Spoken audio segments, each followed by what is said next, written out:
अस्सलाम वालेकुम students. First lecture में हमने इंट्रोडक्शन टू रिएक्शन काइनेटिक्स पढ़ा था और रेट ऑफ रिएक्शन को उसके graphical explanation, mathematical form and units discuss कर लिए थे। आज जो हमने डिस्कस करना है वो है जी types of rate of reaction.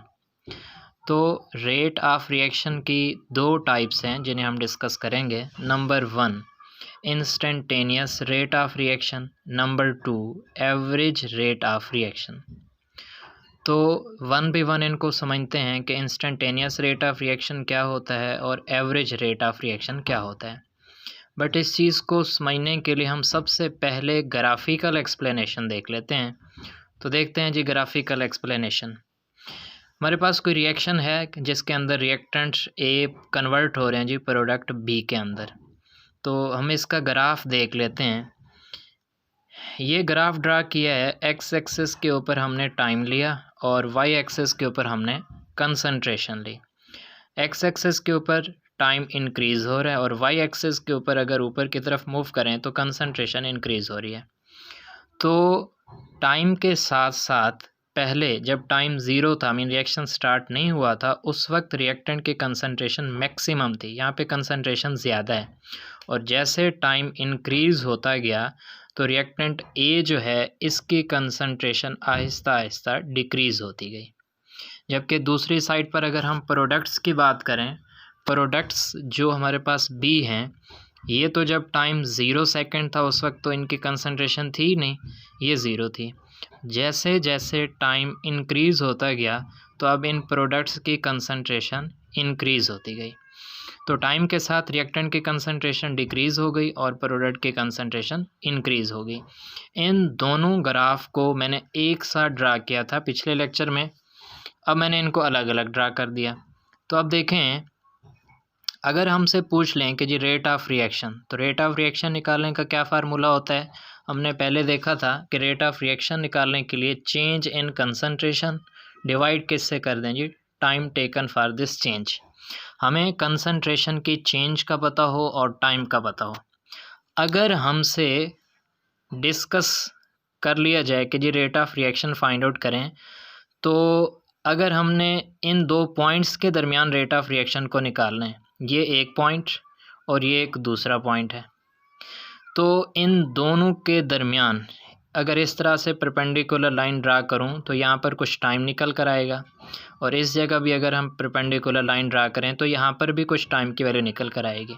तो इन दोनों के दरमियान जो गैप होगा वो आएगा जी चेंज इन टाइम, वो हमें चेंज इन टाइम बता देगा। मान लो यहाँ पर 5 सेकेंड थे, यहाँ पर 10 सेकेंड थे, तो चेंज इन टाइम कितना निकल कर आ जाएगा, 5 सेकेंड। अब इसके करस्पॉन्डिंग अगर हम इस साइड पर मूव करें तो ये हमें कंसंट्रेशन मिलेगी। इस पॉइंट के अक्रॉस वाई एक्सिस पर अगर मूव करें तो हमें कंसंट्रेशन दिखेगी और इस पॉइंट के अक्रॉस भी अगर हम मूव करें तो यहाँ पर भी हमें कंसंट्रेशन की वैल्यू मिलेगी। तो इन दोनों का जो गैप आएगा, डिफरेंस आएगा, वो क्या आ जाएगा, चेंज इन कंसंट्रेशन। अब हम चेंज इन कंसंट्रेशन को डिवाइड कर देंगे चेंज इन टाइम के साथ तो हमें रेट ऑफ रिएक्शन निकल कर आ जाएगा, हमें मिल जाएगा। बट अगर हम यहाँ पे नोट करें तो यहाँ पर इंटरवल जो वक्फा है, जो गैप है, वो ज़्यादा है।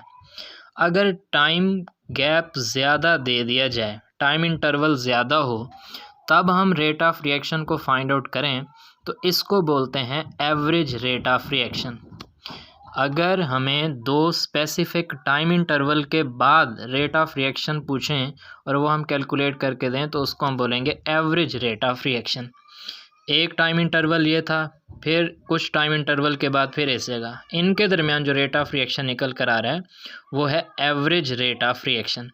बट अगर हमसे किसी एक इंस्टेंट पर, किसी एक लम्हे पर रेट ऑफ रिएक्शन पूछ लें कि जी बताएं इस जगह रेट ऑफ रिएक्शन क्या है, तो इस जगह जो हम rate of reaction find out करेंगे उसको कहेंगे हम इंस्टेंटेनियस रेट ऑफ रिएक्शन।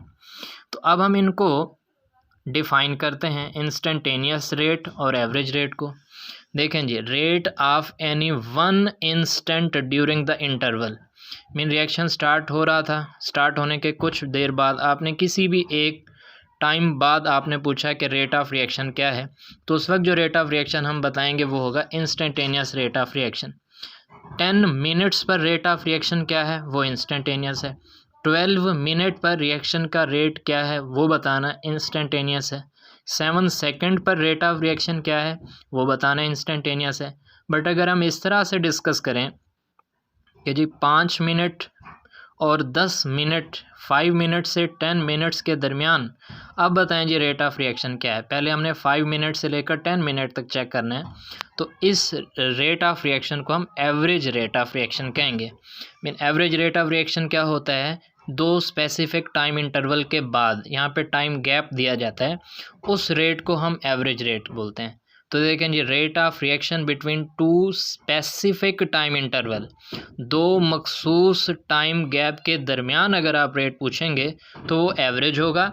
जबकि किसी एक इंस्टेंट पर, किसी एक लम्हे पर आपने पूछना जी बताएं अब रेट क्या है, उस रेट को हम इंस्टेंटेनियस बोलते हैं। तो इंस्टेंटेनियस उसकी वैल्यू कम होती है जबकि एवरेज रेट की वैल्यू ज़्यादा होती है। इसके 3 केसेस हो सकते हैं। अगर टाइम 0 है, अभी रिएक्शन स्टार्ट नहीं हुआ, तो अगर आप इंस्टेंटेनियस रेट और एवरेज रेट की बात करोगे तो दोनों ही नहीं होंगे। बट अगर आप कहोगे तो दोनों की वैल्यू सेम होंगी। मीन इंस्टेंटेनियस रेट जितना होगा उतना ही एवरेज होगा। बट अगर टाइम स्टार्ट हुआ, अभी 1 सेकंड या 2 सेकंड गुजरे, तो उस वक्त जो रेट आएगा वो इंस्टेंटेनियस आएगा, क्योंकि टाइम इंटरवल बहुत कम है। तो उस वक्त इंस्टेंटेनियस रेट और एवरेज रेट अगर हमने निकालना हो तो उस वक्त इंस्टेंटेनियस की वैल्यू ज़्यादा होगी जबकि एवरेज की वैल्यू कम होगी। बट जब टाइम काफ़ी पास आउट हो जाएगा, गुजर जाएगा, उसके बाद अगर हम रेट निकालेंगे तो अब हमारे पास एवरेज रेट की वैल्यू ज़्यादा आएगी जबकि इंस्टेंटेनियस रेट की वैल्यू कम आएगी। मीन्स 0 सेकंड पर इंस्टेंटेनियस रेट और एवरेज रेट बराबर होंगे। स्टार्ट में इंस्टेंटेनियस और एवरेज बराबर जब टाइम 0 सेकंड था, और कुछ सेकंड गुजरने के बाद इंस्टेंटेनियस ज़्यादा होगा, एवरेज कम होगा, और ज़्यादा टाइम इंटरवल के बाद एवरेज रेट ज़्यादा होगा और इंस्टेंटेनियस रेट कम होगा। तो देखें हम रिएक्टेंट्स के हवाले से रेट ऑफ रिएक्शन को कैसे लिख सकते हैं। Rate of reaction is equal to change in concentration.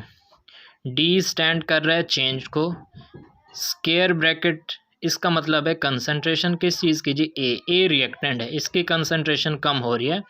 Change in concentration divide किससे करेंगे, चेंज इन टाइम, dt से। माइनस क्यों लगाया, माइनस इस वजह से लगाया है क्योंकि हम जानते हैं रिएक्टेंट की कंसंट्रेशन टाइम के साथ साथ डिक्रीज़ होती है, तो डिक्रीज़ होने की वजह से हमने माइनस लगा दिया। जबकि दूसरी साइड पर अगर हम प्रोडक्ट को देखें तो देखें प्रोडक्ट की कंसंट्रेशन इंक्रीज़ हो रही है, तो हम लिखेंगे rate of reaction is equal to d concentration of b, mean change in concentration of product, plus divide कर देंगे dt से चेंज इन टाइम। तो प्लस क्यों लगाया, क्योंकि प्रोडक्ट की कंसंट्रेशन टाइम के साथ साथ इंक्रीज़ होती है। अब इंस्टेंटेनियस के लिए अगर हम रेट ऑफ रिएक्शन लिखें तो वो लिखते हैं change in concentration change in time, तो चेंज उसके लिए लिखते हैं हम डी। अब इस डी का मतलब क्या है, स्मॉल चेंज। बट अगर हमने एवरेज रेट बताना हो तो एवरेज रेट के लिए हम लिखते होते हैं डेल्टा।